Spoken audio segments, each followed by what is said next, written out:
So I guess the first question would be was how was your stay in Minnesota? Oh yeah, I'll talk about it because I didn't finish my review yet. I have a lot more pictures and things to post. I just I think it's gonna ran out become of like time. out of date by the time you post those. People are gonna forget that you were here. Nah, Do I need to be concerned maybe. about anything? Is there anything else coming of like, oh, No, haha, Matt has illegal heroin under his bed. Ha ha ha. no, no, none of that. Okay. But Well, do I you? won't. Well, we don't need to talk. How about for next time? Next time you can look and we'll see. Sounds good. Um, but it was nice to see you, even though it was for a little short bit. David got to do some house sitting for me this weekend while he was at a wedding with his wife in the Twin Cities. That was really nice, even though we only got to see you for a little bit. It was really nice to see you. I had no idea we were already recording. I thought you were like warming me up for what we were going to talk about at first, and then I looked up Hell and I was like, no. "Oh, we're a minute into this." We do the natural intros of not talking about football and just having a conversation because we actually like each other on this show, which is kind of weird. It doesn't really fit the narrative of today's like cutthroat debate shows.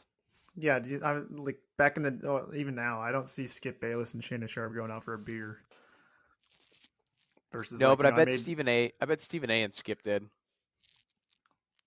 I mean, I don't even know. I don't even think Skip Bayless knows what beer is. Um, No, he also doesn't know what winning is because he's a Cowboys fan. But we'll leave that alone. Thanks so much again for listening this week. It's kind of like I don't know what to call this episode because it's like the warm up before this preview. So next week we have like episodes plural coming out with a kind of breakdown of each division. So it's the preview to the preview. I guess so. Unfortunately, we could do like the AFC South preview. May only be like 5 minutes. Don't know if we have a whole lot to talk about with that division. Obviously, a division like the NFC North is going to be a little longer, a little more expansive. So, uh, stay tuned for that. You got plenty of listening material coming for you next week. And if there's any division you particularly don't care about, you can obviously just skip it. But we should have 8 kind of mini episodes coming out next week. So we're pretty excited about that. Doing that recording on Labor Day. I forgot we get Monday off. Anyway, so you went to your first ever Minnesota State Fair, which is the second biggest in the country. For those who don't know, likes, dislikes. What'd you think? I thought it was awesome. The people of Wisconsin are gonna want to have my head for this one, but I thought it was infinitely better than the Wisconsin State Fair. The size of just like the overall event was very, very impressive. The collection of beer was incredible. I had a mini donut beer where the rim was uh, like sugared in this like donut sugar and glaze, similar to like how margarita would be in salt. Also had a key lime pie beer where the beer was again the rim was dipped in some lime juice and sugar and key lime pie like filling.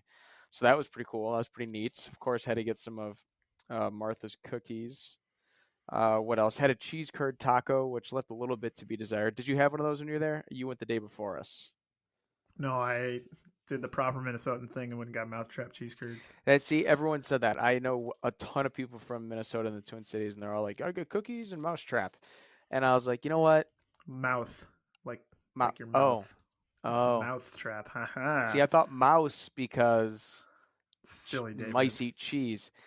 It's No. okay. Michelle thought it was Marsha's sweet cookies, like Marsha from the Brady Bunch. So apparently, us Wisconsinites have some education to be had on the reading of venues there. But no, all in all, it was a really cool event.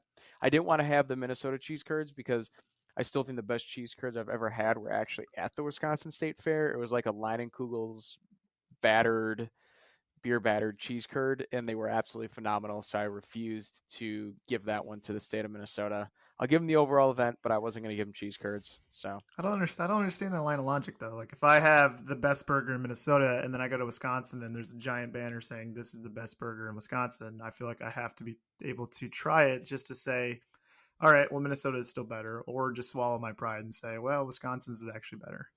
okay, truthfully, the line for the cheese curds was just really, really long, and we Ah, had. but it's so efficient though. They crank those out so fast. And to be It's the honest, second top selling stand or whatever in the state fair behind the cookies. The first thing we got was an Asia bowl from like Nautical Bowls or whatever that new place is called. Also, that was phenomenal, and it was right next to the cheese curd thing. So I also wasn't feeling like buying food and then just like jumping right in line and buying more food. So we said we would come back. We never made it back. Then we got the cheese curd tacos, and it was kind of a one or the other. We weren't going to do the tacos and just the regular curds. So we So thought tell we me can what, cheese next curds year, anywhere. yeah, next year you should probably come back, go to State Fair again with me, and then afterwards we can go to a Vikings preseason game and do the skull chant together. So it took every bone in my body not to go into the Minnesota Vikings like booth there and do some moronic skull chants or like pose for pictures. But Michelle told me it wasn't appropriate because we were at a family event. It's definitely appropriate. Come on, I'm kind of disappointed actually. Did you see I the know, I skull know hats they were exactly what you're selling? talking about too. They had like What's the up? skull. They had like skull hats. It said like Oh yeah, skull like the little Vikings. horn hats thing. Yeah, I was gonna buy one of those and then like burn it. I think they were free. I thought, well, they Were were they? giving something out for free. It was probably those. I think you had to like enter to win tickets. So you didn't want your free hat as well as a chance to win free tickets to the Vikings game. You just didn't. No, no, my personal data is worth a lot more than that. Well, we'll move on. That's a good place to start the episode. I I don't know what to make of this Aaron Donald practice. I don't even want to call it a mishap. I want to call it maybe an outburst. Yeah, it's not even an outburst though. It's like worse than that. So for those who missed it, Aaron Donald was in a joint practice like the rest of the Rams against the Bengals, which for those who don't remember to the past, that was the Super Bowl matchup this year. And there was a video slash still photos that came out from their practice where Aaron Donald is seen having two Bengals helmets in each hand, so one in each, and he was swinging them at the opposing team. So he obviously, I highly doubt the helmets just fell off the heads on their own and ended up on the ground. And he just picked them up. I'm assuming he ripped both helmets off and was using them as weapons. I know Miles Garrett was somewhere taking notes because he only used one helmet when he attacked a player. So I think he may have been a little jealous that Donald figured out a way to make it two helmets. Because it was a joint practice, though, and not officially sanctioned by the NFL has no jurisdiction to suspend Donald, and the Rams are, quote, dealing with it internally. Where do you land on all of that? I think I was telling you off air that and I think you might disagree with me, so feel free to disagree with me on this. That I think this just goes to show you to be one of the best players in the NFL, specifically at such a physical position like the defensive line when you're just in the trenches banging heads all day, that there is a certain level of aggression that you need to have to be successful. And obviously, you want that to be controlled aggression.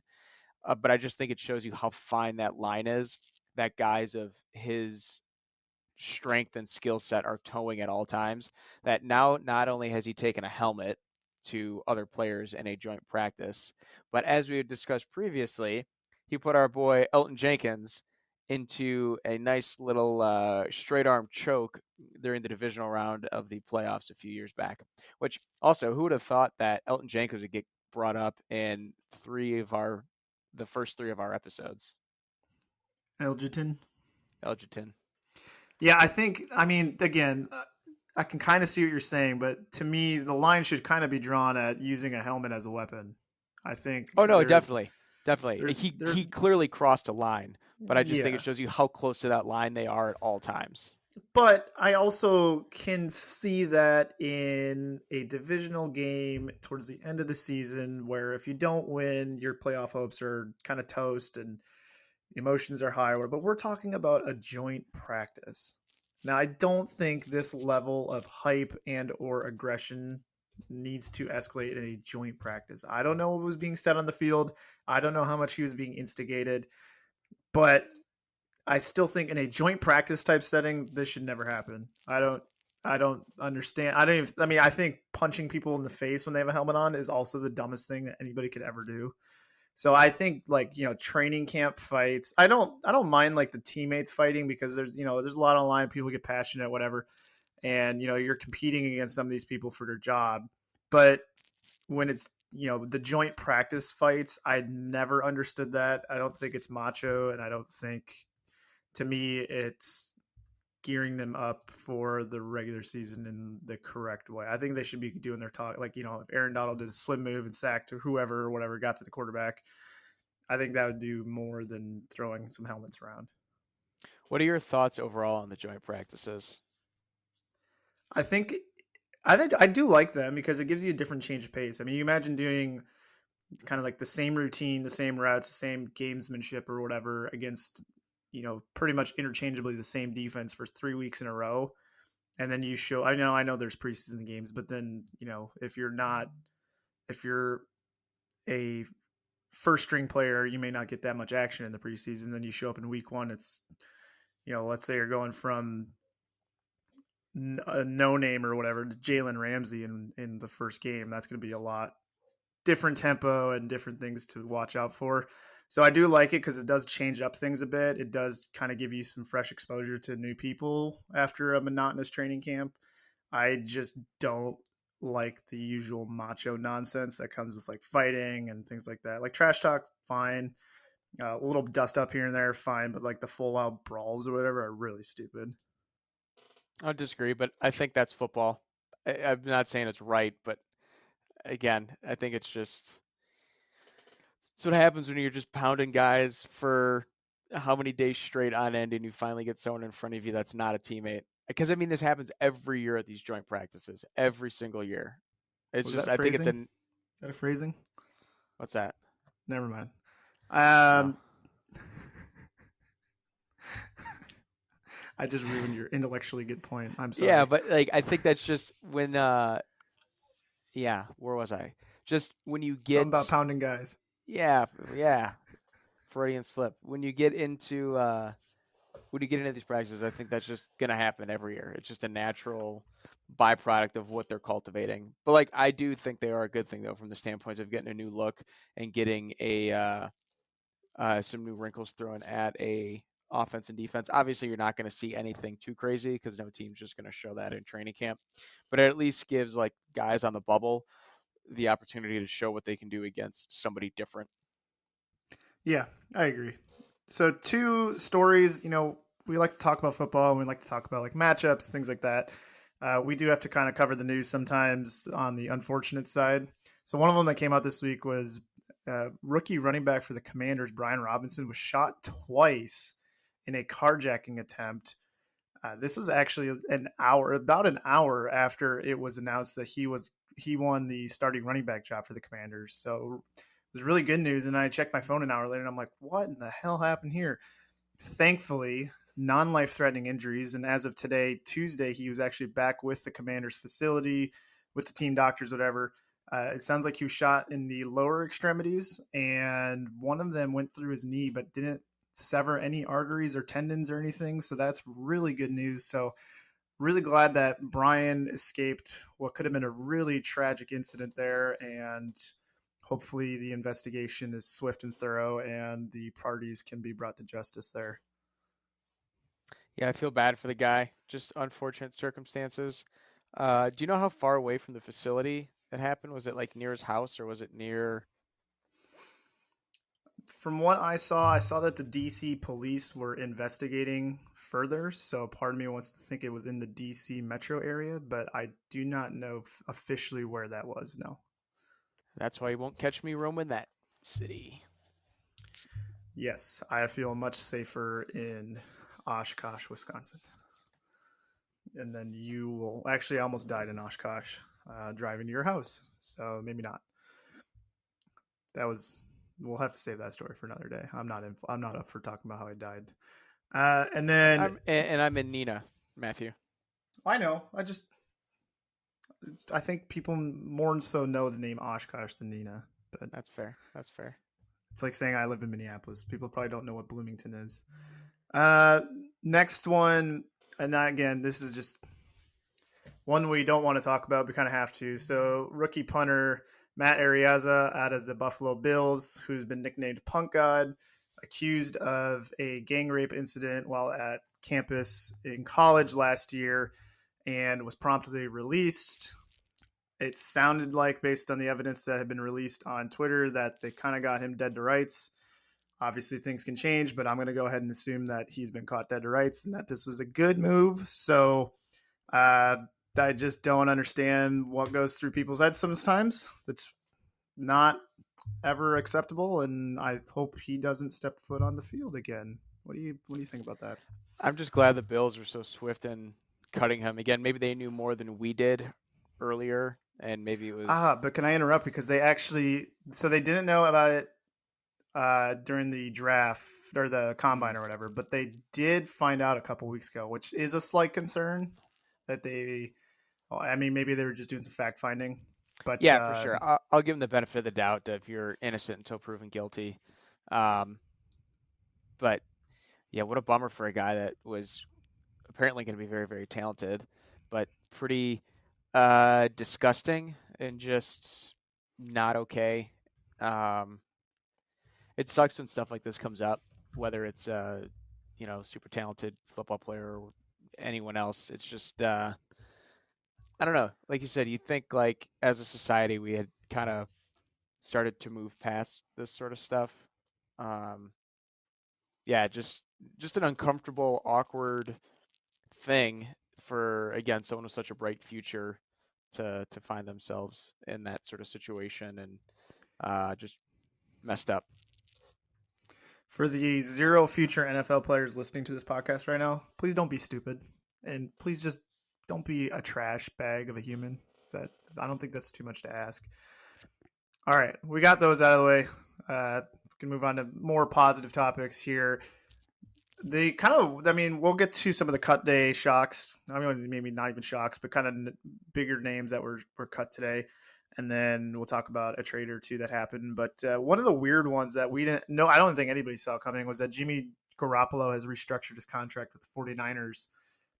So they've been shopping him around, and then there was this kind of like deadline date for either to release him or keep him, because if they kept him, he would have to inherit that cap hit that he was going to carry this year, which I think was around $20 million. And instead, they've restructured his deal, so now his deal is $6 million guaranteed with $10 million in incentives. And I'm sure those incentives are only going to come into play if A, Trey Lance is terrible, or B, if Trey Lance gets hurt. So I'm assuming he's probably going to be around $6 million unless one of those two situations happens. But I don't know. I didn't see this coming. Like, did you see this coming at all? No, did you see the Peter King article from like 2 weeks ago where I think it was Peter King. Someone wrote an article that basically said that he was a loner at all of Jimmy G, that is, was just a loner at all of the 49ers practice facilities. Like he was eating meals by himself. He was working out by himself. He was not attending meetings and film study. And like all the writing was on the wall that this guy's going to be out the door any day now.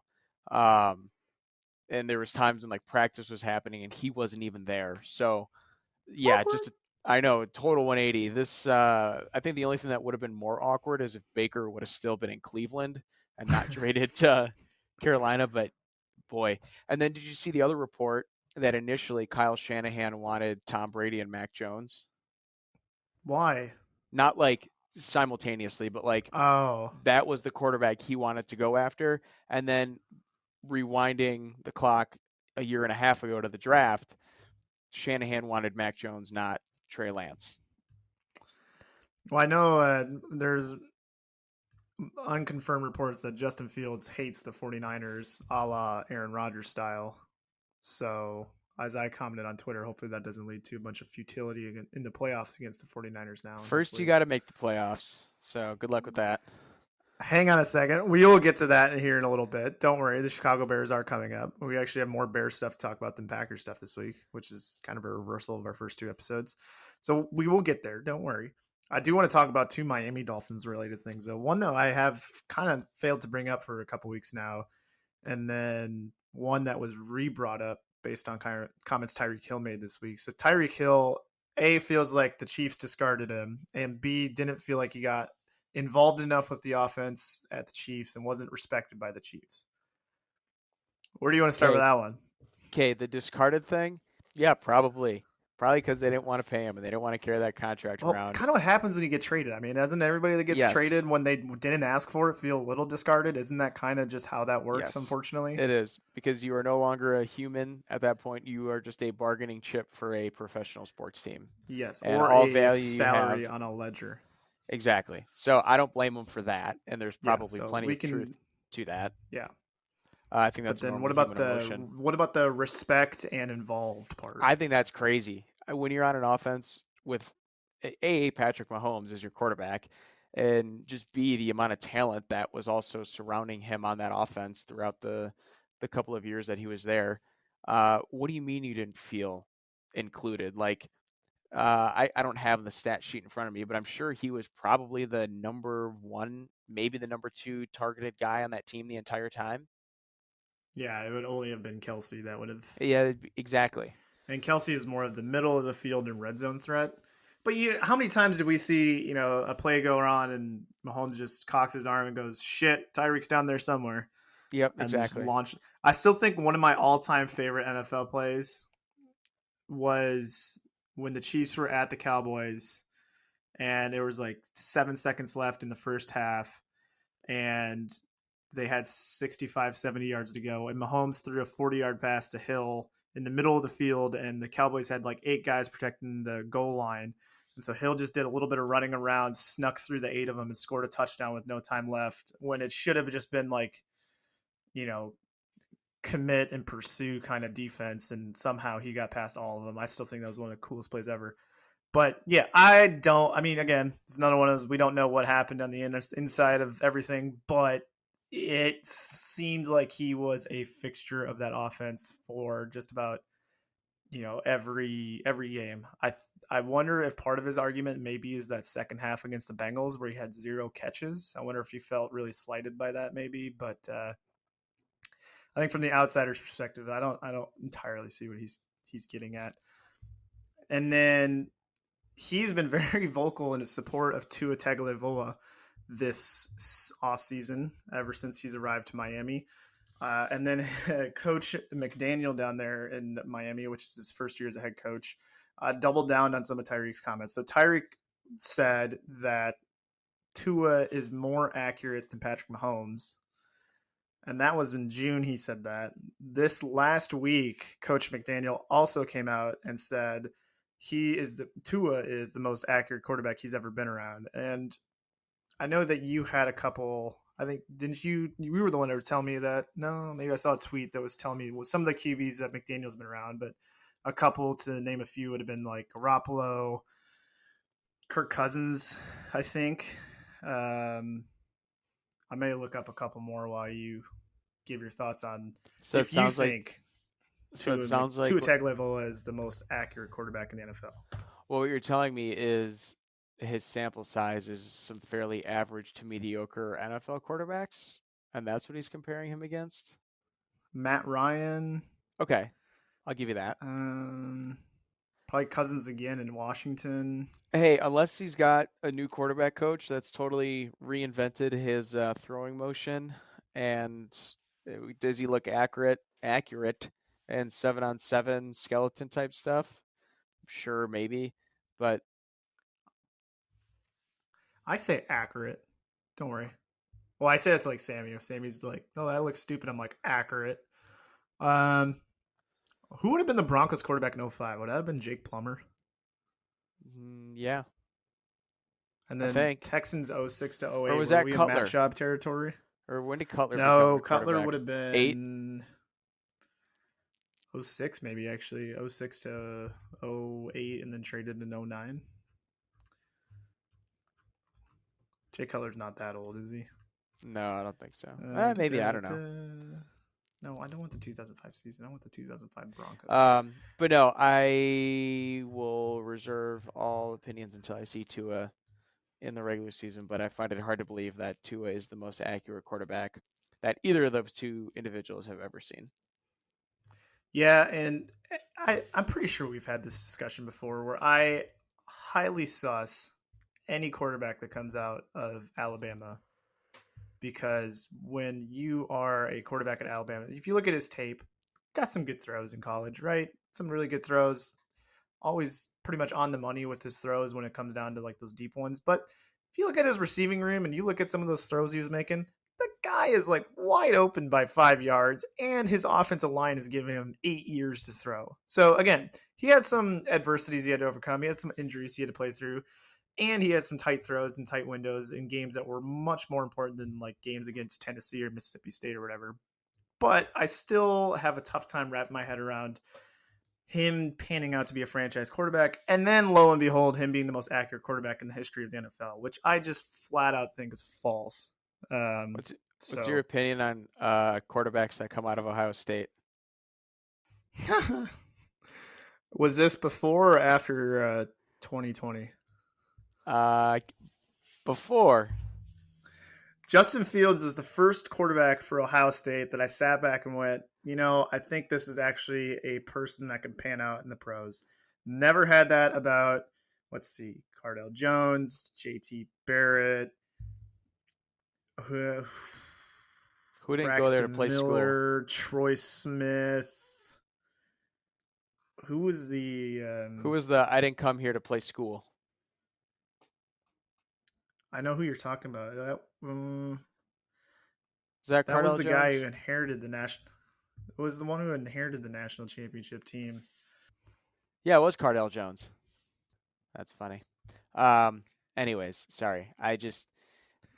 There's a stereotype around OSU quarterbacks as well, so I just wanted to make sure Yeah. So I mean, there and was no you look bias. at it's kind of the same situation where there's some good teams in the Big Ten, but most are on the, let's say, not 5-star side of things. So they are playing a lot of kind of inferior opponents, and then they have superior talent everywhere on offense. So you got guys throwing people wide open. And you look at the receiving room that Justin Fields had, that was a hell of a receiving room. But I would make the argument that the quarterback elevated everybody on the field in that situation just by his leadership, by his arm accuracy, by his footwork and everything. Versus, I think Tua was a little bit, oh shit, they're down there somewhere. Let me just hawk it up real quick. So um, I can I can kind of see the Ohio State argument, but I think Justin Fields is the first quality quarterback to come out of Ohio State for the NFL in a long time.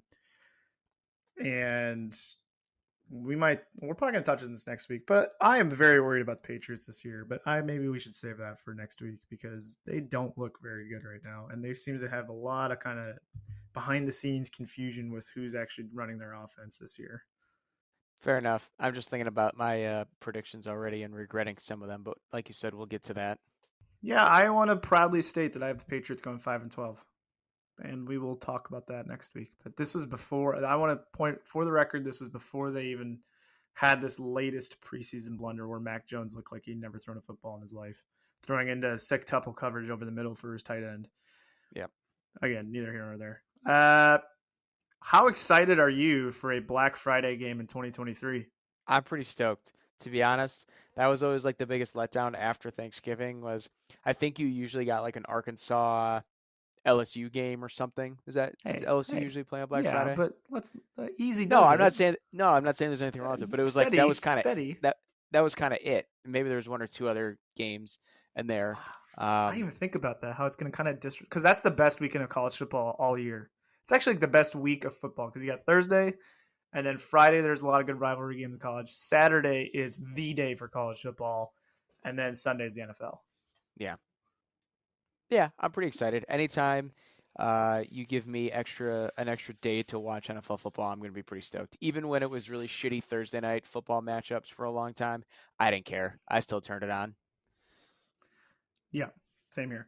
So yeah, I'm looking forward to that. Should be fun. Kind of backtracking a little bit back to Patrick Mahomes for a second. This one's going into the cellar of our rundown back from February. The worldwide leaders, Sam Acho, thinks that Patrick Mahomes is not a top 5 quarterback. Go ahead. I'm going to pull up who his top 5 was. Can I But guess? yeah, actually, that might be entertaining. Tom Brady, Oh, yeah. Aaron Rodgers, Okay. uh, Josh Allen, Okay.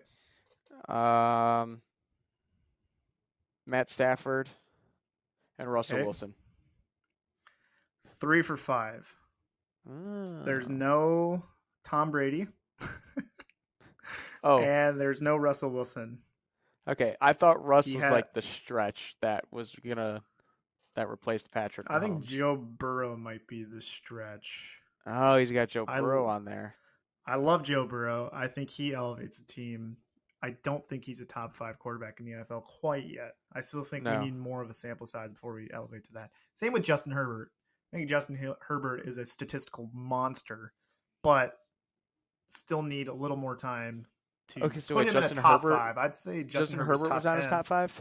Yes, so it's his in order: Josh Allen, Justin Herbert, Matt Stafford, Aaron Rodgers, and Joe Burrow. I Hold on, he had Justin Herbert number two. Yes. Oh, okay. So no Mahomes. I don't know. Okay, if we're talking all time, Brady's number one. If we're talking currently, right this second, I would maybe say 5 or 6 for Brady. Yep. I would say right now it's Mahomes, Allen, Rodgers, and then it gets a little gray once you go down from there. I'd say maybe I don't even know who would I put it for. You don't think Brady's four? I just said I'd five or put six. Maybe he's a 4. I'd put Brady four, and then 5 and 6. I think you kind of have a toss up between like Matt Stafford, week 1 through 8, Kyler Murray, um, Pre Call of Duty Kyle Murray. pre Call of Duty Kyler Murray, um, Russ, maybe Dak Prescott. I was Flips thinking with, Dak should be close to the top 10 somewhere. yeah, Tua? Yeah, I would say maybe Brady and there's also Lamar Jackson. I think deserves a lot of credit. He's also sniping people on Twitter, which is funny because there's like kind of the conflicting oh, reports I about forgot about the Lamar. contract. He's kind of the conflicting reports about his contract situation and if he's being offered 250 million, which he says he isn't. So I think that was going to be 5-year 250, fully guaranteed. And man, that's a tricky cap situation to be in. But I think he's also earned a payday based on his skill set and his Yeah, talent. So we'll keep our eyes on that one. But yeah, Sam I Acho, just I disagree with your list a on the lot. Lamar thing though, I struggle to give that guy. I know it's hard because the quarterback market is so unique, but it's hard to give a guy guaranteed money who's so reliant on his legs where, you could lose a season or, 2/3 of a season due to some sort of leg injury. Just again, that being one of his main uh, talent differentiators. But again, that's just the quarterback market nowadays. So I guess it's really not that crazy. Well, and that let me backtrack a little bit to kind of mobile quarterbacks in general. You got guys who play quarterback who are extremely athletic, can move around, are super mobile, and can, extend plays, things like that. But there's guys like Josh Allen, Patrick Mahomes, a couple others kind of coming up, like a Zach Wilson, who, if they were to have some sort of devastating knee injury or something, and the next year they couldn't run a 4.40 anymore and were kind of stuck in the pocket, that they would still be just fine. Like I would have full confidence in Mahomes and Allen that the older they get and the less mobile they get, they're still going to excel at quarterbacks because they know how to stay in the pocket and throw like that and whatever. Lamar Jackson, I think, has come a long way. Kyler Murray, I think, is on the cusp of coming a long way in the pocket. But part of me wonders, if Lamar Jackson or Kyler Murray ever get an injury that forces them to kind of be less mobile. I was thinking about this with like Johnny Manziel when he was in college being evaluated for the pros. I'm like, if that guy didn't have his feet, he'd be screwed. Like that guy can't he can't be a pocket quarterback. Are you kidding me? No. So part of me wonders when you're kind of right. When you deal out that kind of money, and I guess we're too late with Kyler because he already got that money. But what were to happen if they ever became less mobile or just got old and became less mobile? So worth thinking about for sure. Last thing before we get to some corrections from last week and Bears Packers, we had our cut day today. Couple, I wouldn't say surprises. Well, there was a couple surprises, I guess. We'll start. I'll just gonna name off some notable people that were cut from the NFL today. Waiver period begins tomorrow, so surely some of these guys may be picked up by other teams and or designated for practice squad. Who knows? But OJ Howard from the Bills, tight end. Philip Lindsay, running back from the Colts. Alex Leatherwood, first round pick, last year from the Raiders. Ian Book, quarterback from the Saints. Anthony Harris, safety for the Eagles, I think he's a Pro Bowler for the Vikings. And then probably the most surprising one for me, and I know they have a deep room right now, but Tyler Johnson, receiver from the Buccaneers. That one Hmm. kind of caught me. He lost out to Scotty Miller down there in Tampa. And I know they have a super deep room already, but he seemed like a very productive asset for that team. So that was my most surprising out of those that I just listed. Any that stood out to you? Um, Philip Lindsay is just a name that you don't really expect, just given. I mean, what was it, 3 or 4 years ago? He was. Balling Uh, out in Denver. yeah. So that I one think I his think is fairly surprising. third team in 4 years, if I'm not mistaken. Wow, really? Yeah, Houston Did as he get well. hurt or something? Well, Houston, I think like Houston last year had Lindsey, David Johnson, and Rex Burkhead. And it's like, what are we doing with all of these kind of like mid-tier running backs on our team? That's not very good, Wow. especially with Dale. Poor Johnson was part of one of the worst trades in NFL history for D Hop. It's just stupid. But Houston made up for it with their Deshaun Watson trade, so they ended up coming out ahead, I guess. So I think the funniest thing, and you didn't say any of these names, but the Minnesota Vikings moved on from three of Oh, their top 100 draft picks from last year. I forgot 66th about Kellen overall, Mond. yeah, 66th in Mond, 78th overall pick in Surratt, and then 86th in, who was it? Davis. Yeah, and don't want to celebrate someone's shortfalls. However, on the podcast last week, we did predict that. So, not surprising that I'm wondering if Kellen Mond's going to get practice squatted or picked up by somebody else. But man, it just didn't seem to. And he's also in that uncomfortable situation where a new GM comes in. So, maybe that guy wants his own players or whatever. So, it's going to be kind of uncomfortable. But Kellen Mond was surely surprising. The Dallas Cowboys currently only have one active quarterback on their roster, which I think is a bold strategy. Given Dak's given Dak's injury history, it's very bold. But hey, maybe Yeah, Kellen Mond's headed back to Texas. Maybe. And then two trades within the last 48 hours. One that the Packers were uh, apparently involved in, but they obviously fell short, was Laviska Shenault, wide receiver for the Jacksonville Jaguars, which traded to the Panthers. I think as of today, those terms haven't been released yet, but I'm going to assume it's probably between a conditional 6th or 7th round pick for Laviska Shenault, dynamic playmaker who really never got a fair shake in Jacksonville, just given their futility on offense. So adding another weapon for Baker Mayfield. Would you have wanted him as a Packers fan? No, man. I mean, yes, but we'll ride with who we got in the room, I guess. Um, the Packers did cut Juwan Winfrey, who Rodgers had publicly supported, I think, like on 2 or 3 occasions in the last few weeks. So of course, there's people like, well, Goody's not listening to Rodgers again, but something Good. tells me this. Yeah, oh, I know, I agree with that. But something tells me this cut probably went down a little bit differently than the Jake Kumro cut a few years ago. I was gonna say, how many times has this happened in your memory where Rodgers was, we'll say, terse about someone being cut? These are the only two that really stick out right now. Receiver wise, I'm trying to think if there'd be any others on the But receiving wasn't core. he? He wasn't super thrilled when Cobb wasn't re-signed, right? Yeah, but I think he knew Cobb wasn't going to get re-signed. Um, he was definitely pissed when they let Jordy go for Jimmy Graham, as he should have been. But the only other thing, I don't know, were there any? So on the Packers side, the only thing I thought was interesting there's a few things.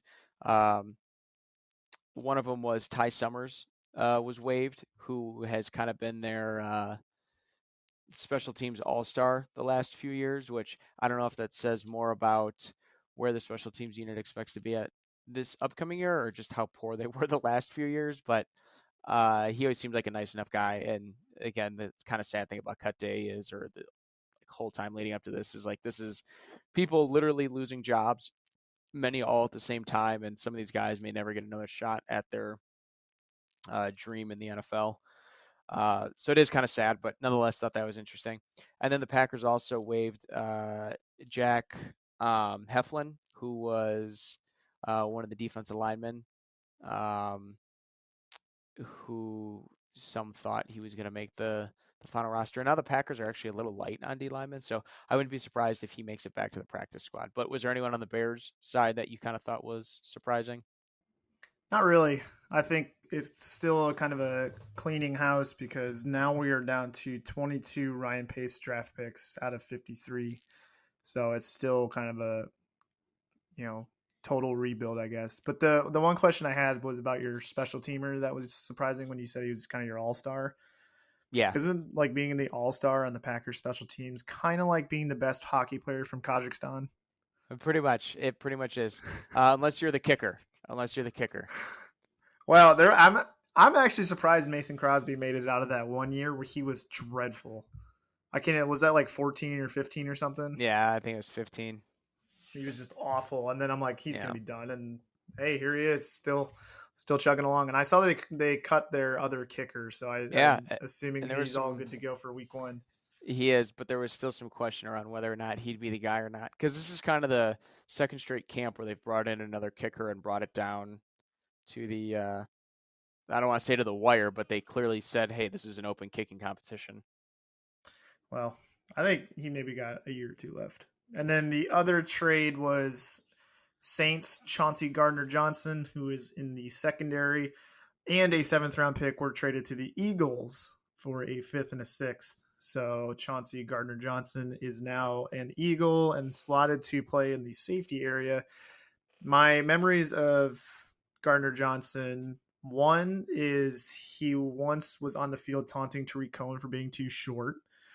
And the other was he's the guy, and he talks a lot of shit on the field. Don't get me wrong, it's part of the game, No hate on the guy. It's just an element of the game. But he's the one where Javon Wims on the Bears just went up and socked him in the face. Gardner Johnson looked at the ref and was like, "What is this?" And then Javon Wims did it again. At which point, Gardner Johnson started to retaliate on his own, and Javon Wims was ejected. And Matt Nagy said, "You just gotta ignore the noise, guys. You gotta ignore the outside noise. Got to keep everything internal. You got to turn off all the bad pressures in the outside world and just focus on our 4-win season that's coming." And yeah, it's all positive. So those are my two Gardner Johnson moments that I remember. So the Eagles just inherited a superior shit talker and a very good athlete, obviously, but that guy's going to talk some mad shit. Everybody needs one of them. Everybody needs one. And if you can get in someone's head, um, sometimes that's half the battle. There's a lot of these guys that were, because I don't know when he was drafted at, but I think there's a lot of these late round guys that know, hey, some of these receivers are stronger than me, faster than me, they can jump higher than me. So I just got to mentally tear them up if I have any chance of winning today's battle. I agree. No sponsor this week. Maybe we can give a shout out to like Pepto Bismol or something. I'm trying to think if there's anything I like stole from your house while I was there that I could give a shout out to. Coors Your Light. the no, well that the coffee that your wife poured me on Friday morning, that was very good. So if Shout anyone out to sells the coffee, unnamed coffee grounds that are in our cabinet right now. You are the real MVP. yeah, and if anyone's got coffee that they sell or uh, just really enjoy and want to give us money to talk about it, I'll talk about coffee all you want. I'll even drink it every morning. I'm actually one of those suckers that goes through like grocery stores and like those Starbucks bags where you can like pop the vent and sniff it. I could do that all day. I love the smell of coffee. I just don't drink coffee. You know what that vent's for, right? It's not just for smelling it. It's not. No. Is It's to it get for like the air filtration or something? yeah, it's to get the air out of the bag to keep him in a more You see, I'm a contained. dumb American though, and I just view that as something for my own pleasure, and I'm just going to take advantage of it. Yeah. You're probably one of many. You might be in the majority, as a matter of fact. Don't some of them But say the scratch and sniff? but the guy that developed those things, I somehow ran into someone that knew him, A dude made a shit pile of money though Well, for I inventing that just technology. learned not too long ago that the guy who invented copy paste died like a year or two ago. Hmm. Where would we be without copy paste? I don't know. It's kind of like up Still be there at for the work wheel, I think. typing stuff out. Probably. All right, corrections from last week. So don't worry, we'll get to you in a second here. Darius Leonard, linebacker from the Colts, actually now goes by his middle name, Shaquille Leonard. I don't.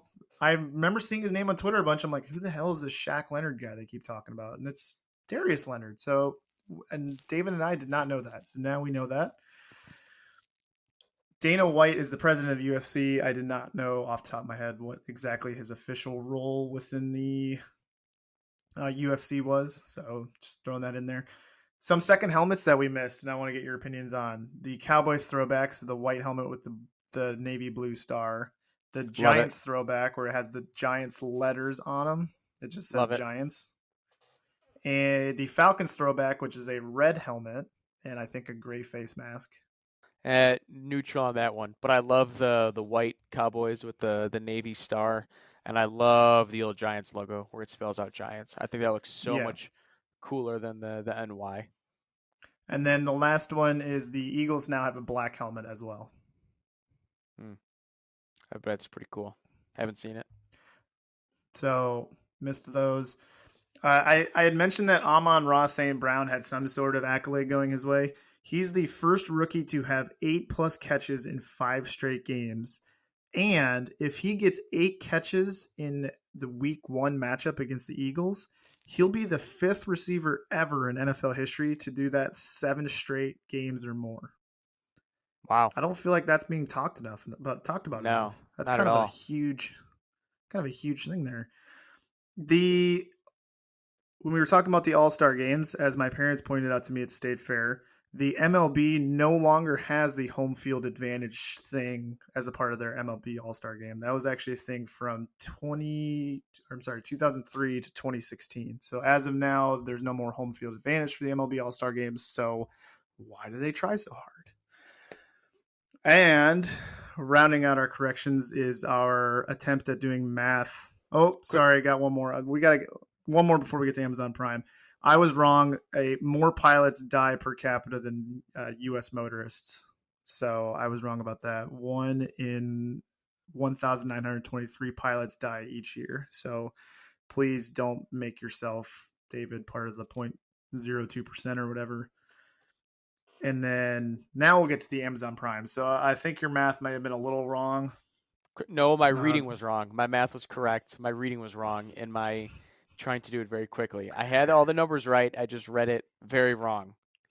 All right. So currently, Amazon has 140 million subscribers at $140 a year, which nets them, just $19.6 billion in gross revenue. But you have to obviously track out expenses and things like that, shipping, whatever, producing all of those great TV shows that they do. So that's just, but their fees bring in 19.6 billion a year. If they were to continue at that $140 rate and when they bought the rights for $1 billion to host Thursday Night Football, if they wanted to make that up with new subscriptions, they would need to sell 7,142,857 new subscriptions to get that $1 billion back. And if you ask them and they think that 12.5 million people will be watching Thursday Night Football, give or take how many people already have Prime, I'd probably say at least 66% of those people probably already have Prime. They do But have a shot. what are they gonna sell in ad deals too? That's true. That's very true.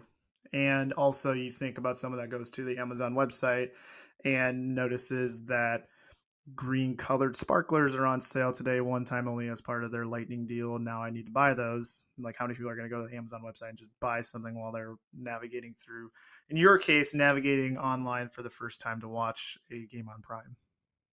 Or anything on Prime. Yes. So those are the corrections from last week. As ever, we get things wrong, but we're going to make sure we get them right in the end. Let's see. Bears Packers. So you talked a little bit about the situation with the cut day for the Packers. The only thing I really have before we get to fan questions of the Packers is something we haven't touched on is that there's a story that came out in July that said that Green Bay is going to host the 2025 or 2027 NFL draft. I hope they don't. Packers fans are going to I hate was me. about to say that. I hope to God that they do not host the NFL draft. There is not any part of me that wants the NFL draft coming to Green Bay, Wisconsin, because it is going to just look terrible on the city and on the region because you're going to have half the journalists staying in Manitowoc and Appleton and having to travel, over a half hour to get there because Green Bay does not have the hotel accommodations to house all the reporters and families and team personnel and everyone that would uh, be there. So I hope it doesn't happen. I think it'll just be embarrassing if it does happen. And truthfully, I don't really know what the city of Green Bay would get out of it. Hell, I don't even know where they would have it. Chris Collinsworth already made the joke that one time about flying into Green Bay. You just like are looking at a bunch of farm fields and forests, and all of a sudden you're in Green Bay. Like, okay, sure, he's not that far from the truth, but it will only further that narrative about Green Bay being the podunk little town that could in the NFL, which is a really cool story. But sometimes I don't want that story shared when I want my team to be able to sign big name free agents. So I Makes rest me my wonder case. why the Packers are considered a great franchise in football. Hey, football and the surrounding area are two very different things. Because So one could make the argument that there are a lot of cool, very nice parts of Chicago that are worth a visit, and a lot of cool things to see and experience in Chicago. You could also make the argument that Chicago is kind of a pile of shit right now, and there are certain areas that you may want to avoid, and there are certain decisions passed that aren't looked on favorably by anybody that has a logical mind. So, your little dusky situation up there may not be so bad sometimes, it's not, but I think Rogers said it. Green Bay is not a vacation destination. If you got a guy that's got the opportunity to go to Tampa Bay or Green Bay, why would they pick Green Bay? Spotted cow. Unless unless you really just love the history of the NFL and that franchise so much. But guys don't care about that. I hate to say it. Fans care about it, media cares about it. Players think it's cool while they're there, but it's not gonna ultimately drive their decision to sign somewhere. Honestly, they'd be better off having it in Appleton, Oshkosh, Nina, in that kind of triplex. Maybe. The only thing they have up in Green Bay that would be cool for it is like the Titletown district, but even that's like your average hotel district in any other big city. It's nothing Is that more too just like bar crazy. hopping? No, the Titletown ones where they have like they have honestly it really sounds lame now that I'm saying it out loud. They have a sledding hill that you can use in the winter and an ice skating rink, a couple of restaurants, a brewery. But I mean, it's just like new and modern, and it's right by the stadium. So Oh, maybe they neat. do it there. Maybe they do it right outside the stadium and use like the road between Stadium View, which you don't know what that is, but it's a bar right down the road from Lambeau, and there's like a straight stretch of road, and they'd use the. I mean, they would figure it out, but again, I They should have I it at don't a care. dive bar. That'd be I don't care. cool. I don't care about the draft. You know what I care about? Okay, I care about the draft, but I don't care about the draft coming to Green Bay. I care about what happens between the second Sunday in September and the second Sunday in February, and book ending it with 2 wins. And until they can figure out how to do that, I don't really care about the rest. Just want to state for the record, I didn't say anything there. I resisted the urge to comment on the bookending portion of the Packer season for the last decade, so I want to pat myself on the back there. Speaking of bookending, the Bears started the preseason with a win and ended the preseason with a win and won the game in the middle as well. So they went 3-0 in the preseason. So I think if I were a Vikings fan, I would say that the next stop is the Super Bowl. One could say that. One could say that. Um, I think I mentioned to you that the Rams went 0-3 in the preseason last year, so you kind of have that going against you. See, And but I'm that just just shows very really bad depth issues that also came back to bite him in a couple games last year. So neither here nor there. Yeah, and I'm trying to verify, and I'm not finding it quite The yet. But 08 I'm Lions did go they 3-0 or did. O- 4-0. They went Okay, 4-0 in the preseason. You're right. okay, just saying. However, again, don't want to get too ahead of myself, but our offense once again looked halfway competent in our last game. Yeah, Justin feels like pretty damn good. He did look very good. It's almost, again, like they're designing the offense around him. So, again, I think the Bears are going to win 5 games this year. I'm not getting ahead of myself. I'm just a little excited that we don't look inept on offense for one. I don't care if it's preseason. We haven't looked this good in 4 years. So, it's just tickles me a little that we don't look completely stupid, with our schemes and whatever on offense. Just have a little hope. I know we're going to lose in week 1. That's fine. Already okay with that. I hope Justin Fields outplays Trey Lance. That would make me giggle. But yeah. Anyways, and then the only other. No, go ahead.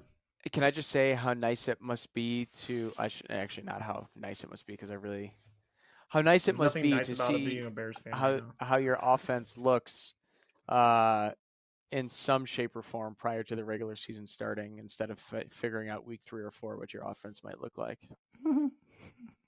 I'm not advocating you play starters. I am not. That's not my point. I'm just saying. It's I think it was the frustrating most as a disheartening fan. point of last year was when you guys got murdered by the Saints, and then it was just like a one-off occurrence. I thought that was going to be your whole season. Yep, so did I. Don't worry, I did. But as you'll see next week when we get to predictions, I have some thoughts on that front. Yes, we actually sat down and predicted kind of on a high level. We didn't think too hard about, like certain matchups or whatever, but we just picked who we thought would win each game this year. And so we came up with a composite record for every team. So we'll share those next week. But we'll also be doing predictions each week. So let's say the Bears come out and win 40-0 against the 49ers. That might impact who we pick for week 2. So we'll also keep a running tally. And then we'll look back at the end of the season and see, like, oh, how close were we? The only other Bears thing I want to bring up is that Mike Martz, who is a former offensive coordinator for the Bears and former head coach and has coached a lot of places, says that the Bears are setting Justin Fields up for failure, and that that he believes the Bears are on the kind of the same trajectory as the 2008 Lions. He's not wrong. They both went undefeated in the preseason, so I guess Well, he Mike is Mars is wrong. onto But how many something. people can you name on the '08 Lions? Was Dan Orlovsky on that team? Yes. Is Kelvin Johnson on that team? Yep. Um, I could have named 4 before I Googled it today. Dan Orlovsky, because of the play. Calvin Johnson, Roy Williams, the receiver, and and Dan Campbell, right? Wasn't he on that team? Dan Campbell was a tight end. I didn't know that. I knew he played for Detroit. I didn't know when. And Dante Culpepper. Holy shit. They had a lot of, I just pulled it up. They had a lot of quarterbacks that year. Dante Yeah. Culpepper, Dan Orlovsky, John Kitna, and Drew Stanton. John Kitna. All took snaps at one point or another in that season. Yeah. Holy So smokes. I think where we differ is I don't think the Lions. No. I'll let you. This is there. your team. You go ahead. But I Well, think I there's agree with you on there are this. several very impactful players in defense. Not a lot, but there are definitely players on defense that can make a difference in a game. I looked at the Lions list, and it was like reading a dinner menu in like the north of England. It just nothing looked good, and everything looked out of place. And I think you look at that team, you can't look at the '08 Lions and then look at the Bears and say, yep, that's definitely the same. I think Do you want to know who our led their coaching is team in going fumble in the right. recoveries? How many? You want to know who led their team in fumble recoveries? Probably Calvin Johnson. Kelvin Johnson and Dan Orlovsky were tied at first with 2. God. So, yeah, I mean, I think the Bears team is on the more talented side, and I think they have a good coaching direction versus I don't know what era Rod Marinelli was coaching him when he coached that team, but their whole team outlook was awful. They didn't have a single like perennial player besides one receiver who can only carry you so far. So no, Mike Martz, I think you're wrong. See, I think there's 2 more items I want to bring up before we get to the end here. The first is I kind of want to get our opinions on Trey Lance. We probably should have done this when we talked about Jimmy G, but I kind of want to get our opinions on Trey Lance on the record before we get to week 1 of the season. Is this all getting cut that we're talking about right now? Nope. No. Damn it. Okay, never mind. All right, Trey Lance, lay it on me. What's your opinion? Let's see. I think he has potential, but I think 49er fans who are claiming that he is the next golden goose of the NFL are sorely mistaken for making this inductive reasoning based off of practice videos they see of him, doing the sidearm, whatever, to whoever down the sideline. Like, all looks really good on film, right? But in practicality, are we going to see that in a game? Are we going to see him lighting it up in a game? At this point in time, there's nothing saying that, to me, that Trey Lance is going to be a top 5 quarterback in the NFL. Doesn't mean it's not going to happen. But at this point in time, I just don't see where the optimism lies with people claiming that he's going to be just this amazing quarterback. So for me, I'm really curious to see how his season goes, how much it pans out. I think if he is fractionally better than Jimmy G, that the team will still be very good. I think they will still have no problem winning games. I think for me, it's not a team that's driven on if our quarterback sucks, we're screwed. I think they find ways to win games without necessarily needing an elite quarterback. I just kind of get a little weirded out from Twitter when they claim that he's going to be the next god of football, because I didn't see it in his college tape. I didn't see it at the combine. I have no idea why they took Trey Lance over Justin Fields. And I think there may be some growing pains just maybe this year. I mean, it took a little bit for some other quarterbacks to pan out. It took Josh Allen a good 2-3 years, and then all of a sudden he just emerged. So I would advocate patience by the 49ers, but I don't think this year is going to be as golden as many would say it is. The guy has started as many college games at quarterback as he's going to start in the NFL this year if he starts every single game. Yeah. 2019, he started 16 games for NDSU, and then in 2020, he started 1 game. And would you say that anything you saw on tape in college or anything you saw from the combine would be like, yes, I would take this over arguably one of the best quarterbacks in college football and the leader of the Ohio State Buckeyes? No, because I know it was only 1 game in 2020, but even in that game, he only threw 50% completion. Again, What, I know it was 1 last game. year? No, in college. Oh, yeah. He did have almost 150 yards rushing. He had almost as many yards rushing as he did passing in that game in 2020. And again, he looked pretty good in 2019, but I just think there's so much of an unproven commodity there that it's going to be a while to see how this one plays out. Yeah, I agree. So, again, I'm not rooting against him. I have no quarrels with him as a person. I think he has a lot of potential, but I just don't. I think people need to pump the brakes a little bit on the Trey Lance hype train when it comes to football. But the last thing I want to bring up before we get to the get that man a mouth guard is the NFL's top 100 players list of 2022. The top 10, I think the top 20 were actually released this past week, but the top 10 is going to be what we focus on here and seeing if any corrections are needed. So coming in, I'll read down the list. 10th was Travis Kelce. 9th, Jalen Ramsey. 8th, Patrick Mahomes. 7th, Devontae Adams. 6th, TJ Watt. Excuse me. 5th, Jonathan Taylor. 4th, Cooper Kupp. 3rd, Aaron Rodgers. 2nd, Aaron Donald. And 1st, Tom Brady. So I don't think this list is totally off. I think their top 10 is a little bit out of whack. I would not have Tom Brady at number 1. Like you said, he's not even the number 1 quarterback in the NFL, let alone the number 1 player in the NFL.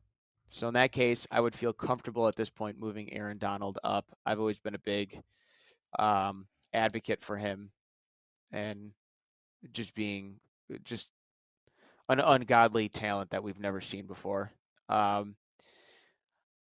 Let's see. I think Rodgers is probably about right at 3. Cooper Kupp at 4 was surprising. Again, very good receiver. I find it hard to believe he's better than Devontae Adams right now, though. I think maybe What? with Matt Stafford, he is very, very good, and they have a special connection, which I guess he is still this year, What? so that elevates him. But I don't think he's better than Devontae Adams. Okay, well Um, that's fine. I'm fine with that. I'm fine with saying that as a complete receiver, Devontae Adams is better.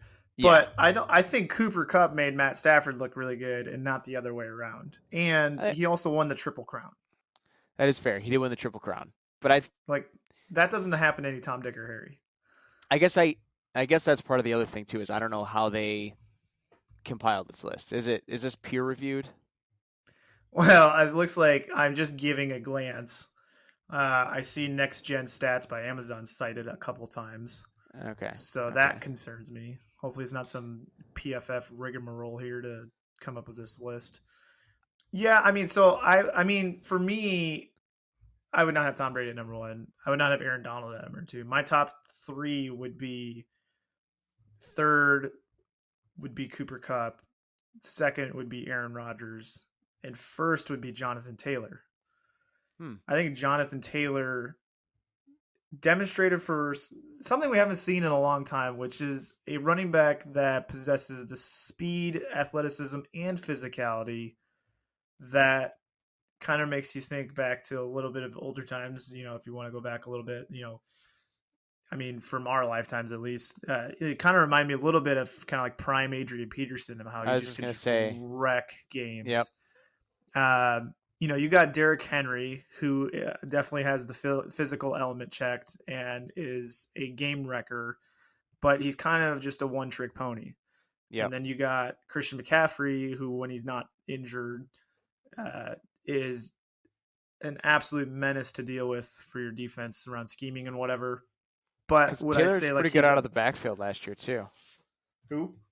It said Jonathan Taylor was pretty good out of the backfield last year too, if I remember. Yeah, he was just like good like he was just complete everywhere, and that's just something I don't think we've seen in quite some time. You know, like McCaffrey again, game record, but is he's kind of a dynamic running back and not a you know put your nose down, run over a guy. Like he does run over people every now and then, but he's not the go up the middle and just wreck people kind of running back. Versus Taylor just seems like he possesses it all, and it was just a treat to watch him last year. So to me, given we haven't seen that kind of performance in some time, that's what I would put Taylor at number one.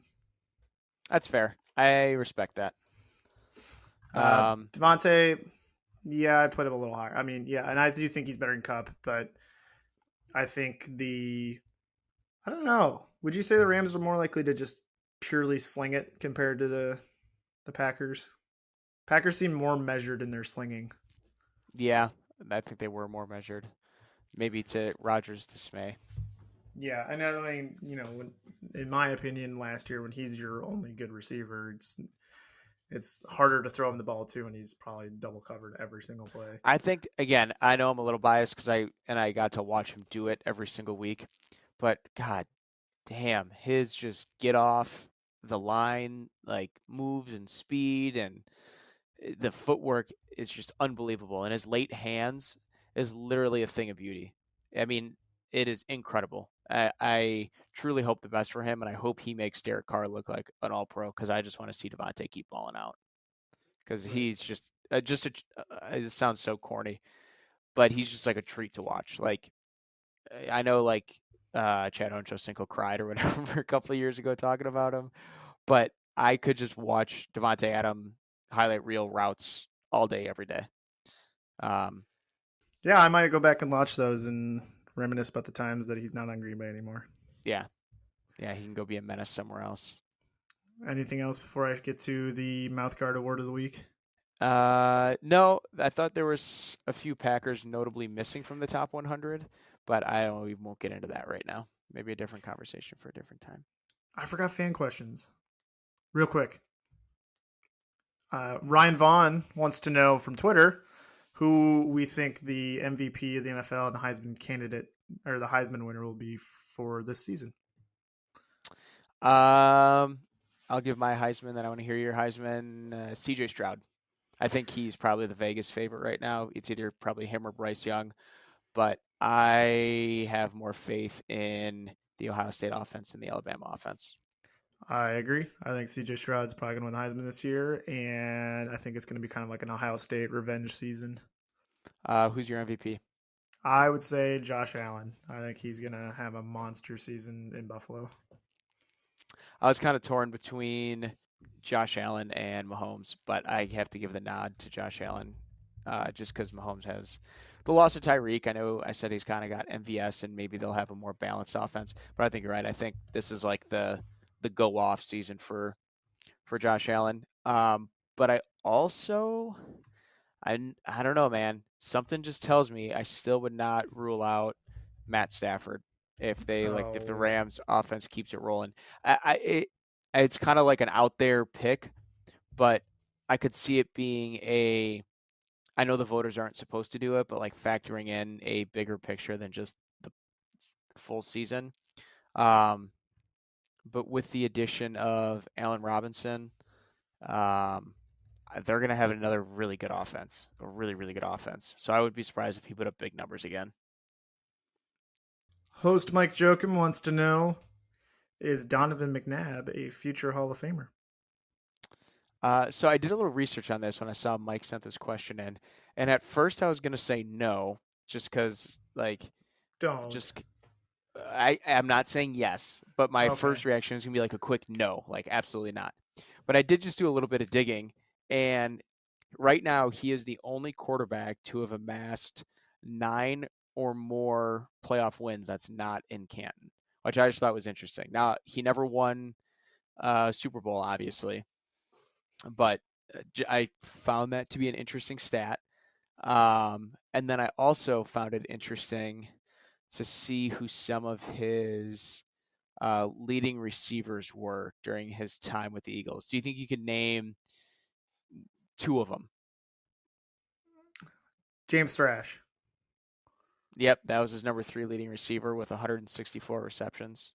T.O. Nope, he only played season and a half with T.O. Brent Selleck.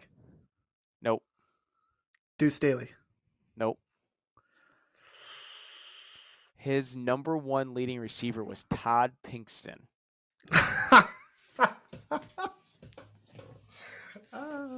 This is like it just brings me back kind of like our conversation we had about the Bears. I know, isn't that crazy?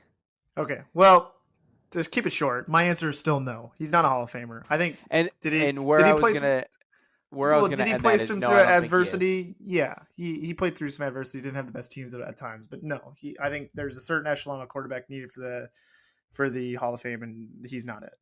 It's the Hall of Fame, not the Hall of Good or Great. Yeah, maybe Ring of Honor, sure, why not? But Oh, for sure. Hall of Fame, no. And then last question for the week comes from friend of the show, Eric Kegi, wants to know where does David Bakhtiari and Elgin Jenkins stack up compared to the rest of the NFL teams at the tackle position? This is So more you. I'll just take it. Go ahead. Oh, I was gonna say I want to get your take first, but I'm happy to go. So, I would say at a fully healthy, they both got their fresh legs underneath them. I think they could easily contend to be the top 2 tackle duo, or sorry, the top tackle duo in the NFL. There's probably another 2 or 3 that give them a run for their money. Um, Tristan Wirfs and Donovan Smith down in Tampa Bay is a pretty good duo. Um, that's kind of the first one that comes to mind. But then also Lane Johnson and what's that guy's name? Jordan. How do you say his last name? Uh, Milalta. He's a younger guy in the Eagles. They form a pretty good duo too. But I think Bakhtiari and Jenkins at their healthiest. Uh, I think they're the top left and right tackle duo in the NFL.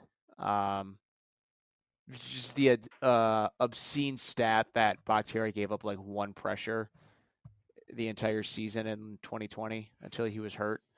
And Elton Jenkins was like he gave up 3 pressures that entire season. Just like mind blowing statistics. There's a lot of tackles that give up that many pressures in a game, let alone an entire freaking season. So just all the more reason I hope both of them come back at full health this season because um, something tells me Rodgers is going to need a little extra time this year in the pocket. Yeah, Unless I LaFleur does a great job scheming up some quick hits, which maybe that's the plan. boring. Let's see. I have many faults. And on the football side, one of them is my kind of lack of knowledge of the offensive line. 5-10 years ago, I could name everybody. Now I kind of a little out of sorts when it comes to naming just like really perennial offensive linemen or whatever. So my expertise is pretty limited. And part of the problem, too, is the Bears' offensive line is literally still being pieced together. I mean, sounds like we're not trading Tevin Jenkins anymore. And he's been switching positions, is now one starting job. But again, I'll see it when I believe it on week one. Once we get the depth chart out for week one, then I'll actually know who our starting offensive line is. But it's been so pieced together. But I guess my one concern, obviously, as we've touched on, is Bakhtiari, and if he's going to be the same guy that rolled up in the 2020 season, or if he's going to be kind of a shell of his former self. But So again, I've been listening to more interviews of him on just various different shows and different things in writing, and it's the optimistic fan in me coming out, but he just sounds so motivated.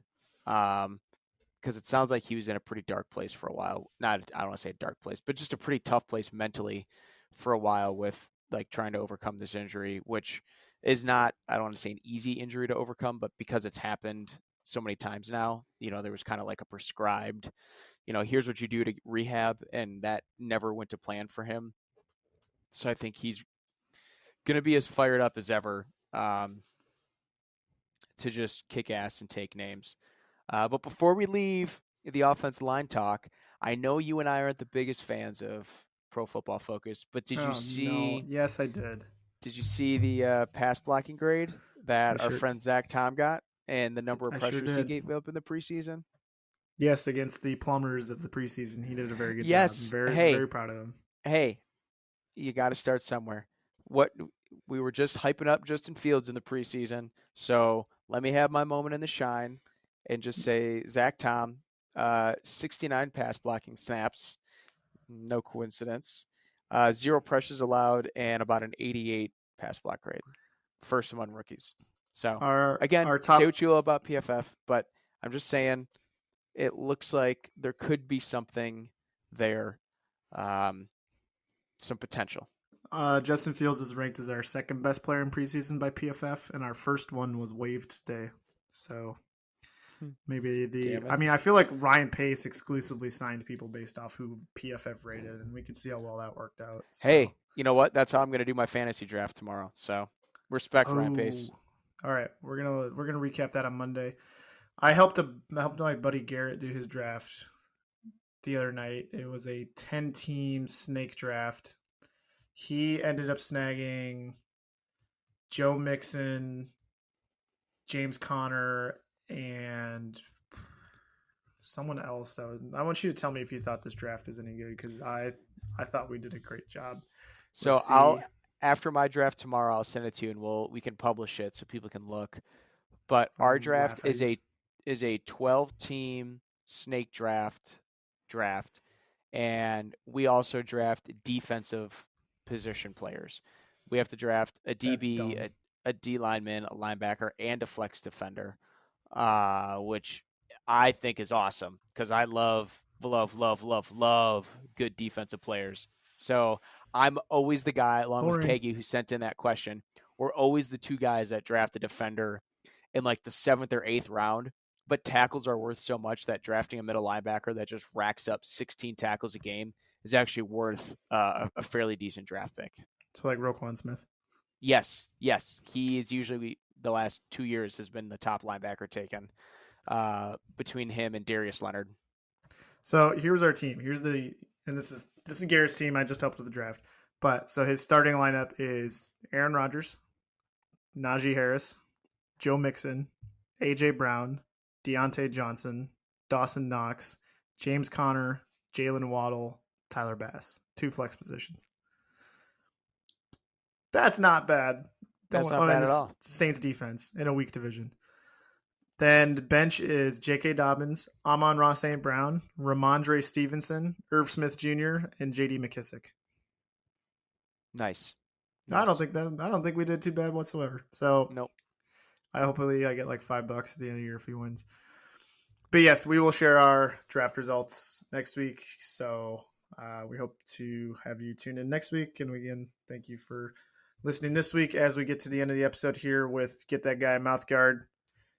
this week picked. I don't know if you saw this quote that came out from the Lions side of things, but Deuce Staley, who is a running back coach for the Lions, former running back himself, apparently told DeAndre Swift that you've got to be able to play through some of these injuries that you keep getting, and that there's a difference between being injured and being hurt. Now, I'm all for, ow, my pinky toe got stepped on. Like, shake it off, get back out there as long as it's not like broken or separated or whatever. It's nothing terrible, but if you just like stubbed your toe, like get back out there. But this whole like rah boomer shit of like, oh, you're injured, get back out there is like so 1950s. And I think it actually serves the team better if either you could get your guy a little bit of rest or let them heal up so they can get back to 100% and then throw them back out there, especially with a position like running back where you're just getting the shit kicked out of you. That it may serve a team better to actually just let the second string go in there and like have someone who's closer to 100% go and take the ball and run up the middle or whatever. Because to me, it's kind of senseless to send a running back out there who's already hurt to get them more hurt because they're either not at 100% or not at their peak ability. So it's just, to me, like, this is a very like old school boomer shit. I don't like that kind of style of coaching. I think it doesn't really put the player's best interest at heart either. I think it's up to the player. If the player evaluates themselves and like, I'm good to go, then, by all means. But if they're like, hey, I'm hurt, I don't know if it's a good idea, and you tell them to get back out there, I think that's like coaching malpractice at that point. Rub some dirt on it. I'm kidding. Is that your official opinion? No, I think I agree with everything you just said. And not only that, but it just hurts your ability to bring in new talent and free agents. Like if a guy finds out that they have coaches or trainers or anyone for that matter that talks to their players that way and tries to force them back out onto the field, guys aren't going to want to come play there because they understand the value they have in keeping their body healthy. So totally backwards thinking, very dumb. But hey, is the Lions way? 'Tis the Lions way, I guess. Hey, I mean, yeah. I mean, we shouldn't be too surprised that it's coming from the Lions, I guess. But kind of to your point, like that kind of gives me the Mike Zimmer vibe. Like he just didn't seem like a very enjoyable person to play under all those years. So no, not even a little bit. But we can end the episode by taking a shot at the Lions and the Vikings, both in the same category. So, we good to go? Big time college football this weekend. What game are you looking forward to most? Ohio State, Penn State, Ohio State, Notre Dame. We have our predictions coming out on our social medias, so go check those out at Mouthguard Pod. Laugh at us as we get probably half of those wrong, but yes, some really good college football matchups this weekend. What about you? Since you said Notre Dame, Ohio State, I'll shift gears and say Oregon, Georgia, just to be different. That's going to be a fun one. That's in Atlanta, which isn't really a neutral site, but it technically counts as a neutral site. So yeah, which is wild. Yeah. Wisconsin plays Illinois State at Camp Randall. So going to go ahead and assume that's a dub. Kind of intriguing matchup next week, though. They got Washington State. Not really the toughest out-of-conference opponent, but they do have a very cult following of fans, so it's kind of fun. And then LSU plays Florida State on Sunday. So if you're looking for a little bit of Sunday downtime, it is Labor Day weekend coming up, so stay up late and have some beers and watch LSU Florida State at also a neutral site, I think. I can't remember where they're playing, but they're playing somewhere neutral. So, but otherwise, thank you so much for listening. We really appreciate all feedback. Anything positive, negative, please send it our way. We want to try to make the best product out there as possible and get better because we really have enjoyed doing this so far. So, David, take care. Have a good night. And everybody have a lovely day of life.